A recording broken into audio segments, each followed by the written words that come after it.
बहुत समय पहले की बात है। एक कुएं में कई मेंढक रहते थे। उनका राजा था गंगराज। गंगराज बहुत झगड़ालू और घमंडी स्वभाव का था। उसे लगता था कि वही सबसे ताकतवर और सबसे बुद्धिमान है। हर कुएं में उसका दबदबा था, लेकिन गंगराज हमेशा झगड़ा करने के मौके ढूंढता रहता था। हर बात में दूसरों की गलती निकालता और खुद को सही बताता। धीरे धीरे दूसरे मेंढक उससे परेशान होने लगे, पर गंगराज को किसी की परवाह नहीं थी।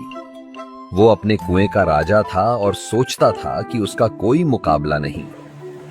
एक दिन उसने निश्चय किया कि वो आसपास के दूसरे कुओं के मेंढकों को सबक सिखाएगा। उसने अपनी सेना तैयार की और आदेश दिया, सभी पड़ोसी कुओं पर हमला करो। लड़ाई शुरू हुई। कई मेंढक घायल हो गए, कई मारे गए। कुएं में अफरा तफरी मच गई। तभी किसी ने कहा, राजन, इस झगड़े का कोई अंत नहीं है। लेकिन गंगराज ने किसी की बात नहीं सुनी। इसी बीच गंगराज को एक चालाक नाग मिला। नाग बोला, राजन, मैं तुम्हारी मदद कर सकता हूं। तुम्हारे दुश्मनों को खत्म कर दूंगा। गंगराज ने बिना सोचे समझे कहा, ठीक है, मेरे दुश्मनों को खा जाओ। नाग ने वही किया। वो हर दिन कुएं में जाकर एक एक कर मेंढकों को खाने लगा। पहले दुश्मन मरे, फिर उनके दोस्त, और धीरे धीरे गंगराज के अपने साथी भी गायब हो गए।